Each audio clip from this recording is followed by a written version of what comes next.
The Science of Being and the Art of Living by Maharishi Mahesh, a yogi from 1963, allows us to understand how we can transcend surface levels of consciousness and access a transcendental or pure consciousness which lies at the source of all thought and experience. In quantum physics, they call this the field, and it's a measurable energy that is connecting nature to itself. And you can think about the cycle of life, right?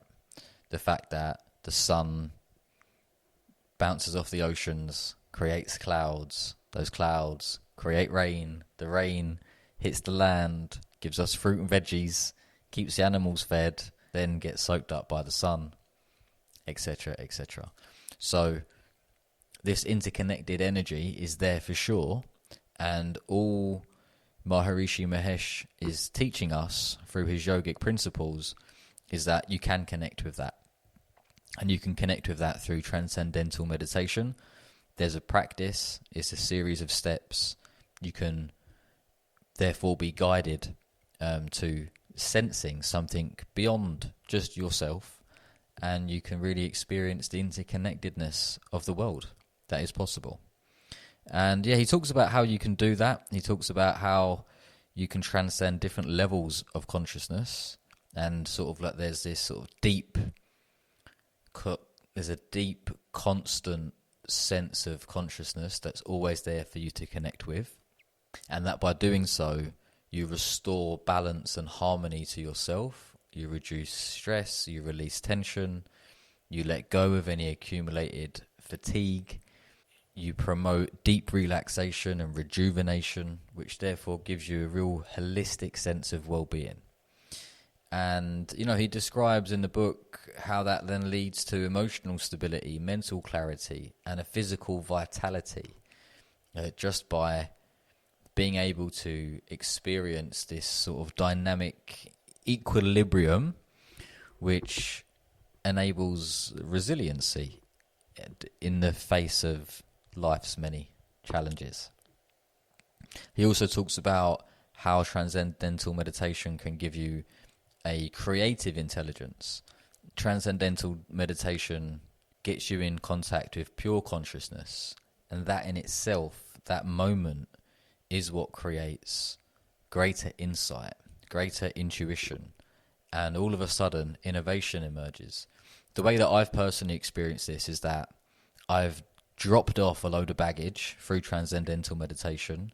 My wires were all crossed like a big messy ball of wires, and I do meditation and they become nice straight lines, and there's less of them. So I've got so much more space, and in that space, this is where your inspired ideas, your intuition, ideas for life and what you should do, your sense of purpose, clarity, wrongs that you should make right, awesome things that you'd love to do that you haven't yet done. It's just these ideas start flowing to you once you have space. And transcendental meditation is therefore a way of creating that space. We are able to actualize at a higher state through the practice of transcendental meditation.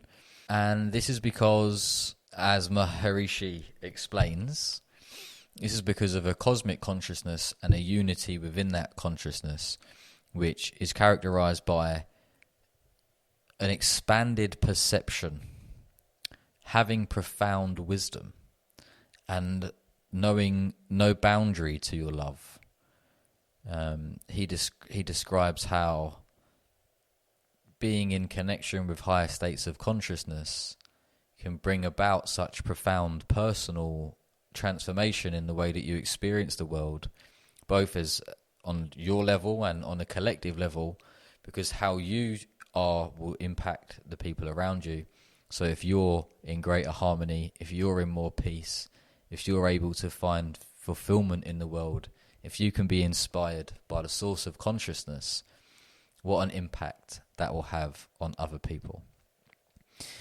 All because we just tried transcendental meditation and we found a way to rise above the ego, rise above the monkey mind, rise above the needs, wants, desires of the world, and to restore balance and harmony